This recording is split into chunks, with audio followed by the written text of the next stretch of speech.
নবী হয়ে আসবে না। যদি আসতো রাসূলুল্লাহ বলেন আমার পরে যদি কেউ নবী হইতো হযরত উমর হইতো নবী। জুড়ে বলেন সুবহানাল্লাহ।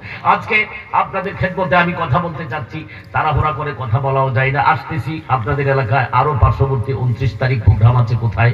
এইদিকে জাউতলার দিকে আছে, 30 তারিখ আছে আপনার কঠিয়াদির দিকে, কিশোরগঞ্জের আশেপাশে বহু প্রোগ্রাম করি। যদিও আমার বাড়ি এলাকায়, কিন্তু থাকি তো সুনামগঞ্জের বিভিন্ন প্রান্তে, আমার কথা বলতে হয়। যাই হোক, মাঝে মধ্যে আপনাদের সাথে দেখা হতেও পারে। আল্লাহ তাআলা আমাদের সাথে আপনাদের সাথে উলফত মহব্বত আরো বৃদ্ধি করুন, বলেন আমিন। আজকের এই মধ্য অনুখরা যুব সমাজ এলাকাবাসীর উদ্যোগে ইসালে সওয়াবের মাহফিল, আলহামদুলিল্লাহ বলেন। ইসালে সওয়াবের মাহফিলের গুরুত্ব অত্যাধিক। আপনারা এই মাহফিল করবেন আপনার আব্বার জন্য, আপনার আম্মার জন্য, এলাকাবাসীর জন্য, খাস দোয়ার জন্য। দরকার আছে না নাই? জুড়ে বলেন।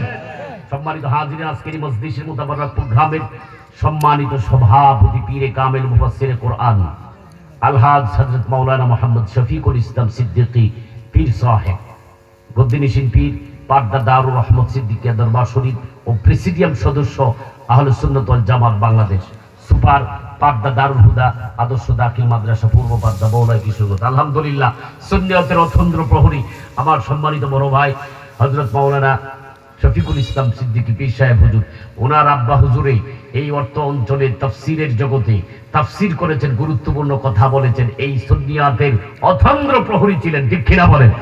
বহু বক্তারাই তো ওয়াজ করেছেন, কিন্তু তার কাছে তার আলোচনা আমরা শুনতাম। তিনি গুরুত্বপূর্ণ তাফসীর পেশ করতেন। আল্লাহ তাআলা সম্মানিত পীর সাহেব কেবলা হুজুরকে আল্লাহ তাআলা জান্নাতুল ফেরদাউস দান করুন। আমি সম্মানিত বর্তমান গদ্দিনিশিন পীর সাহেব হুজুরের নেক হায়াত কামনা করছি। আজকের মাহফিলে সম্মানিত সহ সভাপতি হযরত মাওলানা কিতাব আলী সিদ্দিকী সাহেব, প্রধান খলিফা সিদ্দিকিয়া দরবার শরীফ, আল্লাহ তার হায়াতে বরকত দান করুন। আপনারা জানেন মাহফিলে এসেছেন, আমি আগেই ঘোষণা দিয়ে দিয়েছি, আমার সম্মানিত বন্ধুবর, আন্তর্জাতিক খ্যাতি সম্পন্ন বাতিলের আতঙ্ক আহলে সুন্নাত ওয়াল জামাতের বলিষ্ঠ কণ্ঠস্বর হযরত মাওলানা মুফতি আমজাদ হোসেন জালালী পীর সাহেব। বলেন সকলে, বলেন আল্লাহুম্মা আমিন। আজকের এই মজলিস আল্লাহর দরবারে কবুল হোক। মাহফিলে আলোচনা পেশ করেছেন আমার পূর্ববর্তী আলোচক, আমার স্নেহের, এবং আলোচনা পেশ করেছেন হযরত মাওলানা হাফেজ শামসুল ইসলাম অন্ধ হুজুর সাহেব। অনেকেই কথা বলেছেন, আমি সকলকে আন্তরিক মোবারকবাদ। আজকের মাহফিলের সম্মানিত পরিচালনায় আছেন জনাব হুসাইন আহমদ রাইহান, হযরত মাওলানা মোহাম্মদ হারুনুর রশিদ সাহেব। উপস্থিত ছিলেন আমন্ত্রিত মেহমান হিসাবে জনাব মোহাম্মদ নজরুল ইসলাম সাহেব, সভাপতি মাহফিল পরিচালনা কমিটি ও বিশিষ্ট সমাজসেবক মধ্য উরুকলা নোয়াবাদ করিমগঞ্জ।